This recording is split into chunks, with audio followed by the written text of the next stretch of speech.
When I came back to visit my family and friends in Canada, one question kept coming up in conversation. Is Cambodia safe? I've been living in Cambodia for over 300 days, so I'm gonna answer this question based on my experience living in Siem Reap, Cambodia. So do I feel safe in Siem Reap, Cambodia?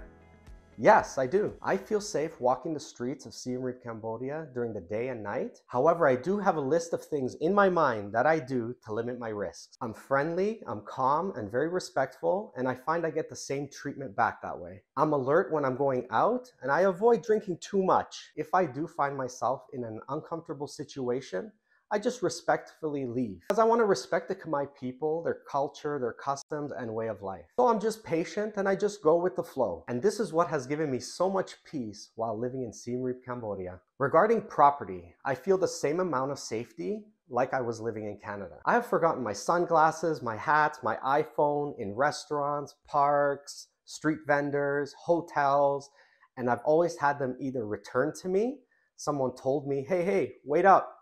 You left your property here, or I just come back later and it's there waiting for me. And you will see this in one of my videos where I go and buy another hat from a street vendor and say, you know what, I lost my hat, or I gave my hat away. Sometimes I like to do that. So check out that video when I lost my hat and I had to buy a new one. That video is really good. It's gray. Exactly, I had a gray and hat. And after that hat, and I lost them all. So I'm here for a new hat. What kind of hats do you have for me today?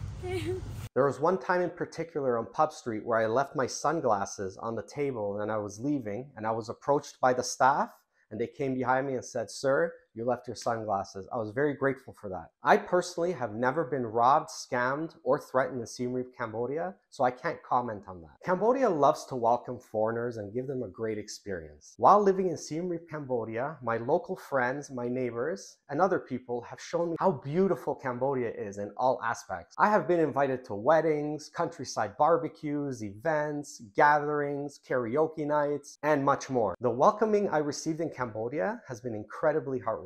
Accidents do happen in Cambodia. So, for example, if it's your first time riding a motorbike, there are higher risks. So when I do decide to ride as a passenger, say on a motorbike, I do so in the daytime. I won't ride as a passenger at night on a motorbike, just so I can limit my risks. When I first got there, almost 100% of the time, as you'll see in my videos, I take a tuk-tuk or rickshaw around Siem Reap, Cambodia. To further limit my risks, I use apps such as Grab to order tuk-tuks or rickshaws. This way you will know the price beforehand and you will know the person who is picking you up and dropping you off. And the app tracks your route, and if you need any support, it's online immediately. Then I found a couple of drivers I really liked and just messaged them directly now when I'm going out. Let's talk about health. To limit my health risks, I did the following before I came to Cambodia. First, I got health travel insurance. I also got vaccines from a local clinic here in Canada before I went to Cambodia, just to limit my risk of contracting any disease, or if I were to contract the disease, to limit its effects. For example, in Canada, before I went to Cambodia, I got a set of rabies vaccines. So if I ever contracted rabies in Cambodia, the symptoms would be limited, even though I would still have to go to a clinic in Cambodia to get another set of shots. The cost is about $20 US per shot in Cambodia. So before traveling to Southeast Asia in 2022, I got a set of travel vaccines that were recommended by my doctor, and I kept an immunization record of all the vaccines I took, as you can see here. And this is what my personal immunization card looks like. So I took these vaccines in 2022 before I traveled to Southeast Asia. To limit my risks, every 3 months, I go to a local clinic in Cambodia just to take my blood and other tests. This cost me around $50 to $55 US, but it's well worth it. For example, my girlfriend's stomach was hurting, but mine wasn't. So she went to go get a blood test and I said, hey, I'm gonna get one too.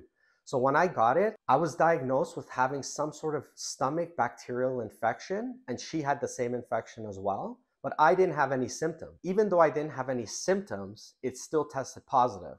So that's why it's important to get regular checkups. Then I just went to the pharmacy and they gave me the medication needed, and I was treated without having any side effects. To further limit my health risks, I do go for yearly full physical exams. I also bought malaria pills in Canada before I went to Southeast Asia, just to limit my risks. Of course, I bring mosquito repellent if I'm leaving the city and going to the countryside or even further. Around March, May, June, there was extreme heat in Cambodia. So I limited going out during the day and, of course, drinking alcohol during the day outdoors. If I had to go out during the day in the extreme heat during those couple of months, I would always bring extra water and stay hydrated.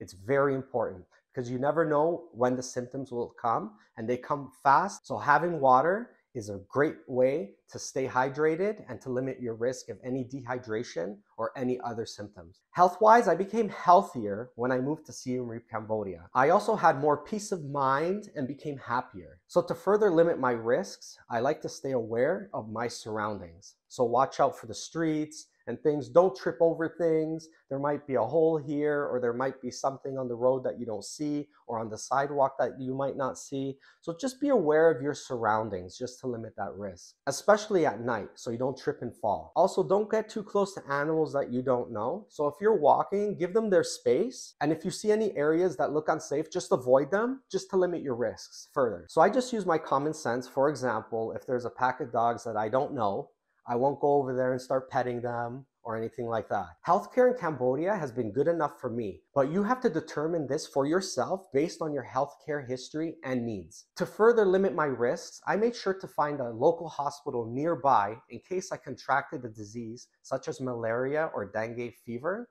that I would know where to go if I had the symptoms. This is important, especially if you have an accident, you know which hospital you'd like to go to in advance. What are other ways I limit my risk in Siem Reap, Cambodia? I would use reputable tour guides, such as the ones in your hotel or in Facebook groups that have reviews. I personally use ATMs connected to a bank.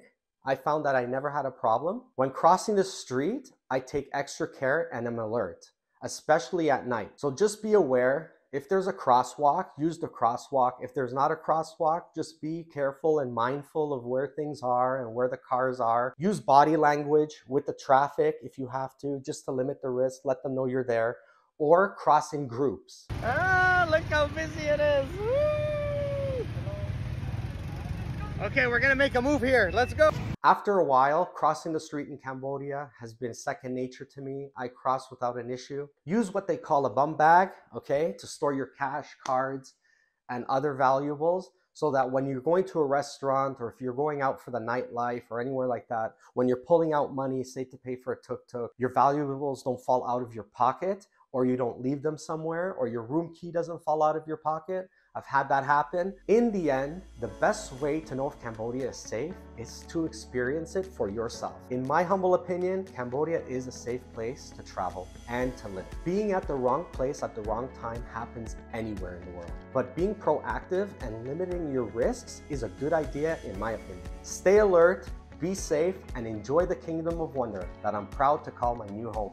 I hope you found this video on my experience helpful, and if you did, give this video a like and please subscribe to my channel for more. Thank you for watching. See you next time. Let me know what your experience was like in Cambodia, if you have one, in the comments below. I'd love to hear from you.